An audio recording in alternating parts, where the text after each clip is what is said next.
Okay, so whenever I experience or encounter something, I try to look into the cause as well as identify the patterns, if any.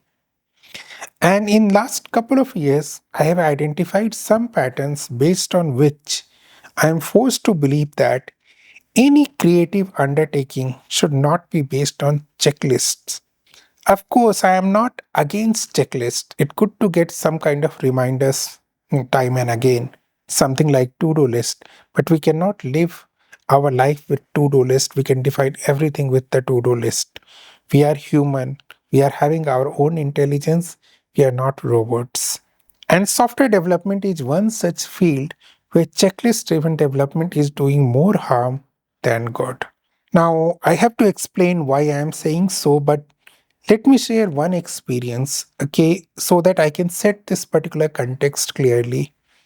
You know, last couple of years wasn't good for me medically. I got hospitalized more than once, had a knee surgery, diagnosed with dengue, and it took me almost 10 months to an year to be able to walk properly. So, yep, so I have observed this medical field very closely in past couple of years.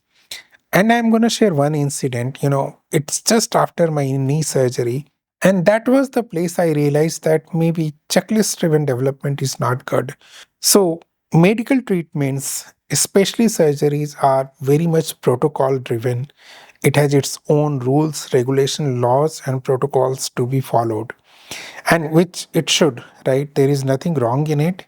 Fortunately for me, the doctor was very good. The nursing staff were too kind to me, but when the surgery happens after around 6, 7, or 8 hours later, as per protocol, somebody will come and check whether, what is the after effect of anesthesia, whether you are able to move your leg or not, your nerves are working fine or not.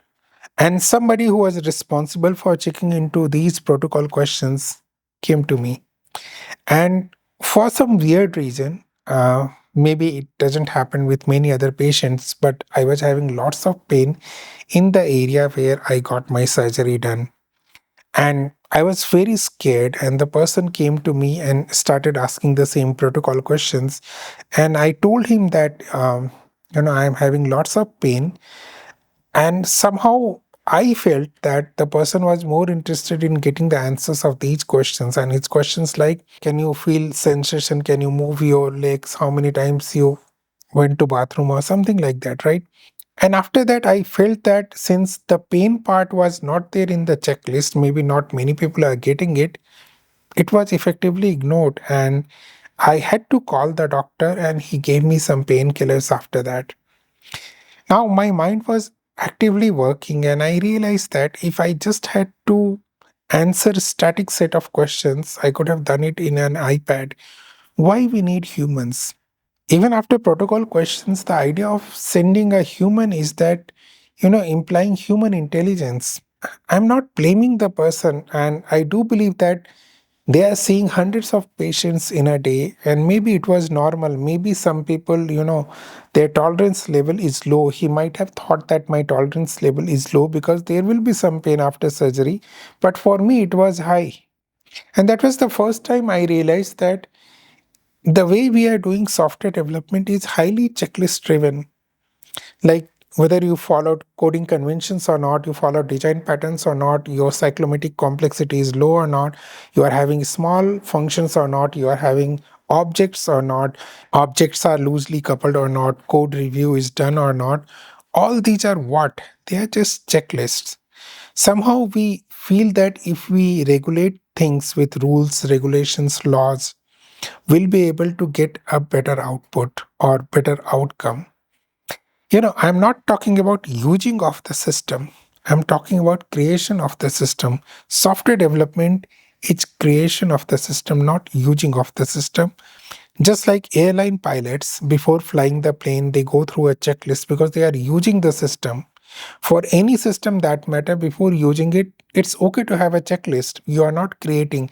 You are make sure that you are using it properly, and you may forget something. Good to have a checklist, but while creating, pilots are not creating the plane.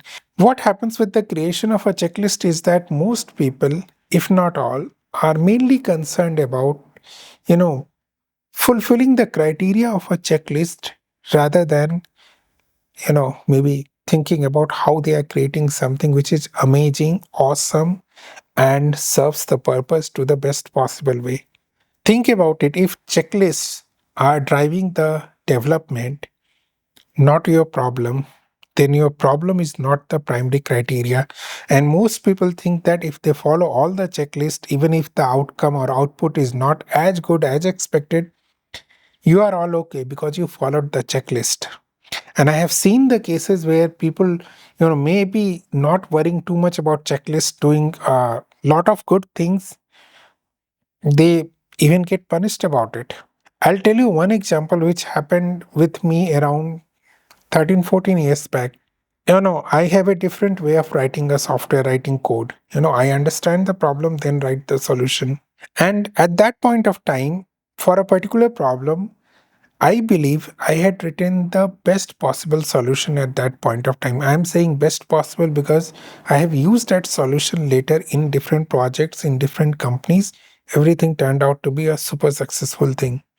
But at that point of time, I went for code reviews because code review was a checklist. And code review criteria was that whether the person followed a design patterns or not. And my code was rejected, saying that you could have done this with factory pattern. And the reviewer asked me to change my code and making sure that I am using factory pattern to implement the same thing, which wasn't needed. There was no need for it. All the test cases were passing, all the solutions were perfect, there was no error in it, there was no performance related issues with it, but still I had to rewrite.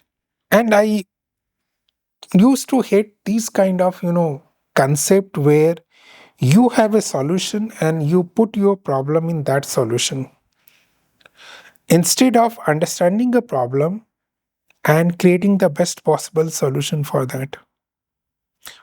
That's why, I don't like the concept of design patterns a lot, because it says that I have a solution. I don't know about problem, but I have a solution. Somehow, it may work in some cases, it may fit in some cases, but somehow, at least at that point of time, it was a very stupid idea. And, the repercussions were there. And I have a formula to identify where checklist driven development should be implemented rigorously and where it should just be a reminder of doing something. So, if using that checklist, more than one set of people can get you relatively similar results, then checklist driven development is good. A good example is, pre-flight checklist. Whether pilot A and B is flying the plane or X and Y is flying the plane, the end result will be, approximately similar based on the checklist. But when it comes to software development, the code written by A and B person or A and B team and X and Y person or X and Y team will be totally different even in the presence of the checklist. So in these kind of scenarios where creativity is of paramount concern, the checklists should just be used as a to-do list or reminders, not as a hardcore target to be achieved. It doesn't make sense. It hurts the software development in the longer run. I do hope and believe that to a large extent, I helped you to understand why I am saying checklist driven development, software development at least, is not good. Thank you all. Thanks for watching. We will meet again. Until the next time we meet, good day, goodbye. You take care.